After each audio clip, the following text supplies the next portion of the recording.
Hello everyone. In today's class we will see programming serial data transmitting. That is programming the 8051 to transfer data serially. In the previous class we have seen the serial port programming in programming, that is we have seen a baud rate in 8051, then SBUF register, and we have discussed SCON register, that is serial control register. So today we will see how to transfer the data serially. So in the programming the 8051 to transfer characters bytes serially, the following steps are used.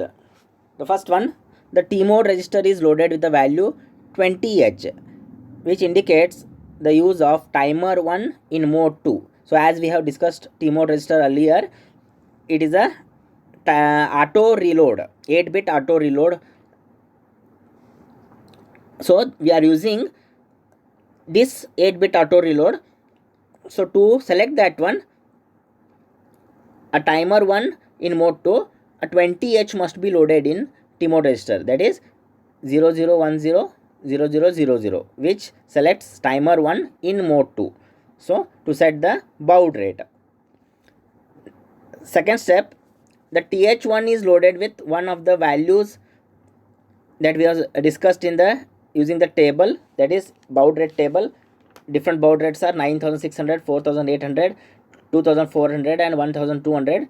So we can load a value either in decimal or in hexadecimal. So we have to refer that table to set the baud rate for the serial data transfer, assuming the crystal frequency xtal is equal to 11.0592 megahertz.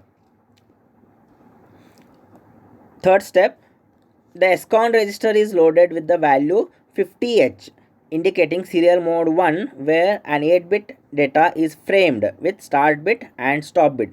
So in the previous class we have seen a SCON register. So we have to program SCON register here. So we have to use a serial mode 1, which is a 8-bit data. It has to transfer 8-bit data, and it consists of one start bit and one stop bit. So to select that one, we have to select 01 in SM0 and SM1.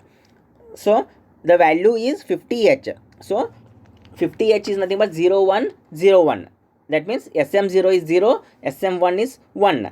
Then receive enable bit, REN pin must be 1. So these two bits are 1. That's why the code is 0101. Rest all the bits, SM2, TB8 and RB8 we are not using here. That's why they are 0. And TI and RI flag also must be 0. That's why the code will be 50H. So 50H must be loaded in the SCON register. So this indicates serial mode 1, where an 8-bit data is going to be transferred or framed with the help of one start bit and one stop bit. Next step is to start the timer. So as we have seen in the previous timers programming, same way here also, to start the timer, TR1 must be set equal to 1. So TR1 is set equal to 1 to start the timer 1. Then next, TI is cleared by clear TI instruction. So the TI flag is cleared with the help of the instruction clear TI instruction. So the character byte must be transferred serially is written into SBUF register. So as we have seen a SBUF register function, SBUF register is used to collect as well as transmit whatever the data that we are going to use, that has to be present in the SBUF register. That's why the character byte as we are transferring here must be written into SBUF register serially. Next step, the TI flag bit is monitored with the use of instruction JNB TI XX to see if the character has been transferred completely.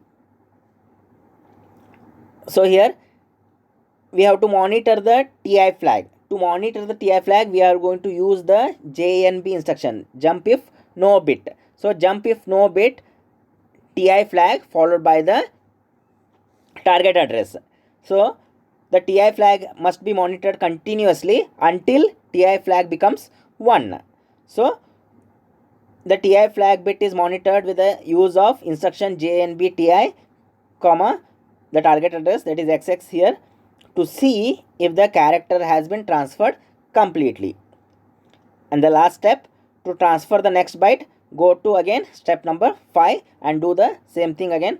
Repeat the steps 5, 6, 7 and 8. So this is how we are going to use the programming the 8051 to transfer the character byte serially.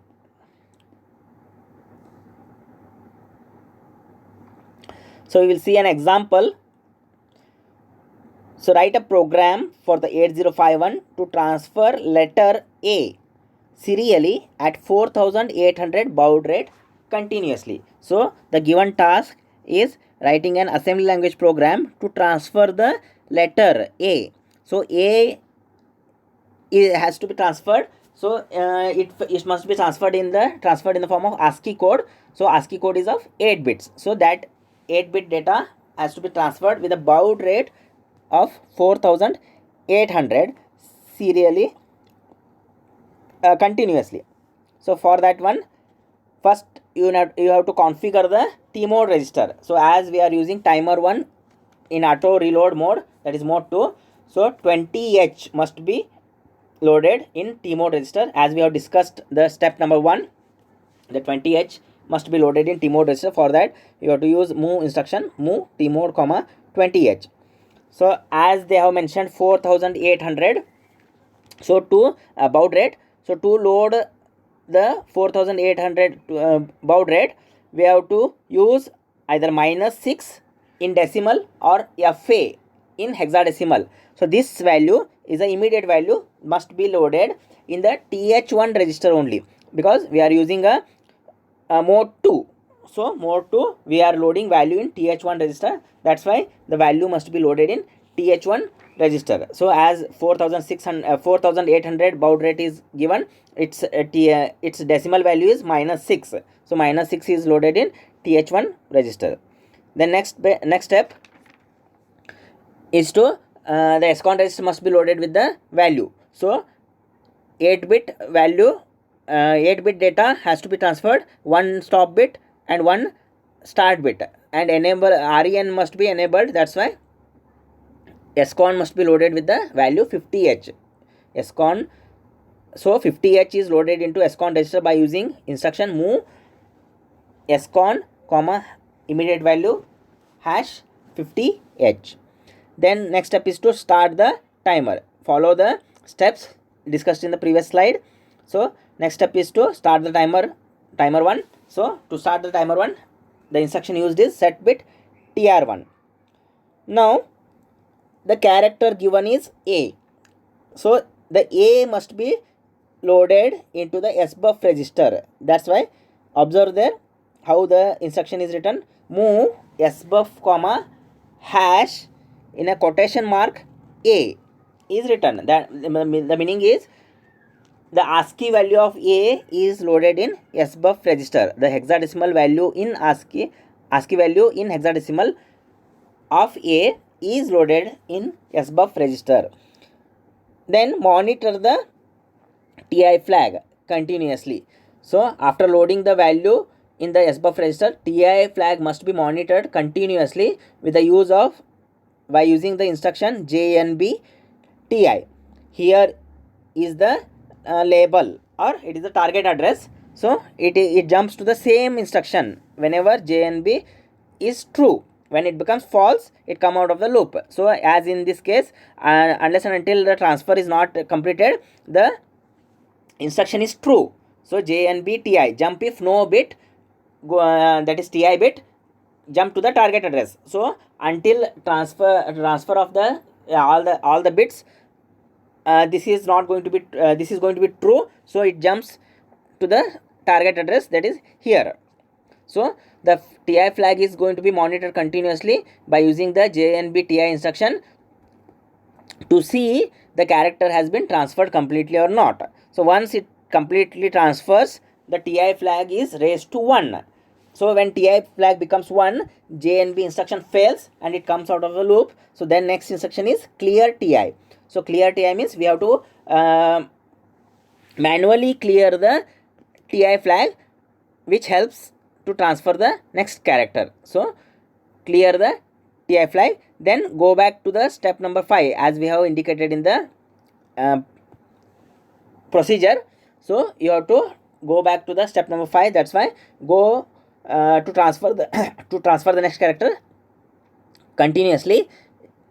Short jump, that is unconditional jump, it is to the target address again. So again means a move sbuff comma hash a, so it jumps to that instruction. So again a is loaded into sbuff register. So this procedure is continuously running. So this is how, this is the program for the 8051 to transfer the letter A serially at 4800 baud rate continuously.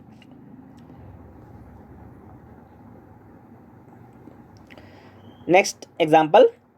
So in this example, write a program for the 8051 to transfer the word yes, yes, serially at 9600 baud rate, 8-bit data, 1 stop bit. So do this continuously again. So first few steps are same here, only the characters are different here. In the previous program we have transferred character A continuously. In this we have to transfer the word yes, so which has 3 characters, yes, each character is of 8 bits. So that has to be transferred with a different baud rate here. Baud rate given is 9600. So first step is same, move tmode comma hash 20h, which selects the timer 1 in mode 2, that is auto 8-bit auto reload. Then next step, here the value is different as you can observe, move th1 comma hash minus 3. So refer the table again, baud rate table, to transfer to select the 9600 baud rate. The decimal value is minus 3, or if you can use the hexadecimal value FDH. So minus 3 is loaded into TH1 register only because it is to mode 2, that is 8-bit auto reload. So the value must be loaded in TH1 register. So after this again select the configure the SCON register, that is we have to load a 50H, which indicates that it is a serial mode 1 where it can transfer 8-bit data with the help of 1 start bit and 1 stop bit. So load a value 50H into SCON register. Then as usual start the timer 1 to do that one, set bit TR1. Then now the character must be transferred is yes. First character is Y. So Y must be loaded in accumulator. So see here this program how it is transferred. So with the help of a subroutine, this program is written. So first load a character that is need to be transferred into accumulator. Here in this case it is Y. Y is loaded in accumulator.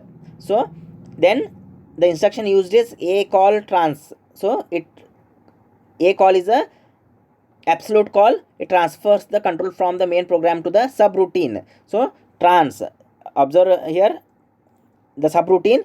So it jumps, it transfers the control to the subroutine. So first instruction in the subroutine is move sbuff comma a. So the character, that is ASCII value of Y, is loaded in accumulator. So that accumulator value is copied into sbuff register. So for that one move sbuff comma a instruction is used. Now monitor the TI flag using JNB TI. Once the TI flag is high, until wait until the TI flag is becomes 1. Once it becomes high, come out of that loop, get ready for the next byte by clearing the TI flag. So CLR TI. Then last instruction in the subroutine is always RET, which transfers the control back to the main program where earlier it was left. So RET instruction transfer the control to the main program. The next instruction is move a comma hash character E. So YES. So first character is transferred Y, the second character is E. E is transferred, then again call the subroutine, load the value into SBUF, monitor the TI flag. Once it becomes high, come out of the loop and clear the TI, again return back to the main program. Transfer the last character, that is S. So S is transferred, again come back to the subroutine, monitor the TI flag. Once it becomes 1, clear the TI flag, return to the main program. Then all the 3 letters, characters YES are transferred now. Now you have to do this continuously. That's why use SJMP instruction, unconditional jump instruction. This is short jump. So SJMP again. So again means you have to transfer the first character again. So Y. So Y you have to load in move A. That's why again SJMP to the move A comma hash Y instruction, it is jumped back. So this is how the program for the 8051 to transfer YES serially at 9600 baud rate continuously. Now we will see the importance of the TI flag. So the steps that 8051 goes through in transmitting a characters via TXT pin. To understand the importance of the role of the TI flag, the following sequence must be we have to see. So the following sequence of steps that the 8051 goes through in the transmitting of the character via the TXT pin of the 8051 microcontroller. So the first step, the byte character to be transmitted is written into the SBUF register. As we are transferring the data here, so either you transmit or receive, the register used is SBUF register only. So the SBUF register is used to transfer a byte of character. So byte means 8 bits. One character consists of in the form of ASCII, which is 8-bit data. So that must be copied or written into a SBUF register. SBUF register is also a 8-bit register.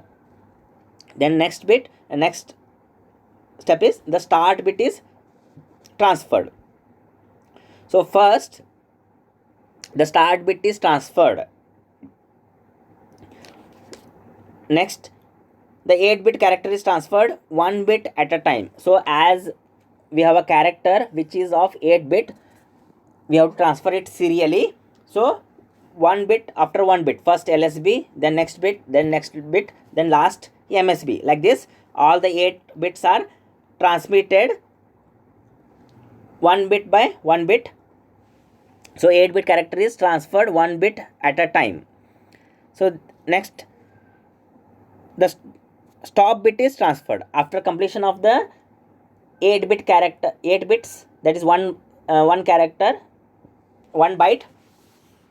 Finally the stop bit has to be transferred. So first start bit followed by 8-bit character, then finally the stop bit. So it is during a transfer of the stop bit that 8051 raises the TI flag, indicating that the last character was transmitted. So once the stop bit is transferred, it is during the transfer of the stop bit that 8051 raises the TI flag. That is, TI flag whenever becomes 1, the meaning is that it indicates the last character that was transmitted and it is ready to transfer the next character. So by monitoring the TI flag, we make sure that we are not overloading the SBUF register. So we have to monitor the TI flag continuously until it becomes 1, so that we are not overloading the SBUF register. SBUF register can hold only 8 bits. So if we write another byte into the SBUF register even before the TI flag is raised, then what happens? That is, the untransmitted portion. Suppose if we are in the middle of the transmission, whatever the portion of the untransmitted bits are there, of the previous byte will be lost. So erroneous data will be transferred. That's why we have to wait until all the bits are going to be transferred. That means when the 8051 finishes the transferring of all the transferring of the bytes or all the bits, it raises the TI flag. So TI flag becomes 1, which indicates that it is ready to transfer the next character. So after SBUF is loaded with a new byte, the TI flag must be forced to 0 by clear TI in order for this new byte to be transferred. So once the SBUF is loaded with a new byte, so after completion of the transfer, we have to load a SBUF with a new character, new value, so that the TI flag bit must be forced to 0. So automatically TI flag became 1, but we have to clear it manually. That's why we have to use a clear TI instruction to clear the TI flag. So it is a forced method or manual method to clear the TI flag. So that the next byte can be transferred. So from this discussion we can come to a conclusion that from the by checking the TI flag bit, we will come to know that whether or not the 8051 is ready to transfer another byte. So one more thing here is we must see that the TI flag bit is raised by the 8051 automatically. It raises itself when it finishes a transfer of data. Whereas we must note that a clearing TI flag must be done manually by using a clear TI instruction. So this is what we have to note. Automatically TI flag is raised, but it has to be cleared manually. We have to also see that the SBUF, whatever the data that we are going to write byte into SBUF before TI bit is raised, we are going to be in a risk that a loss of portion of a byte that is going to be transferred, that is being transferred. So whatever the data that is being transferred, which is already present in the SBUF, so if TI flag is raised in between, the whatever the portion that which is untransmitted will be lost. So we have to know, we should take care that until TI flag becomes 1, it indicates that all the bits or a byte is going to be transferred and it is ready to transfer the next byte. So the TI flag bit can be checked by the instruction JNB TI followed by the target address, or also we can use an interrupt, so that we are going to see it in the next module number 5, use of interrupts. So how to use interrupt to transfer data serially and avoid tying down the microcontroller with instruction such as JNB TI followed by the target address. Thank you for watching the video.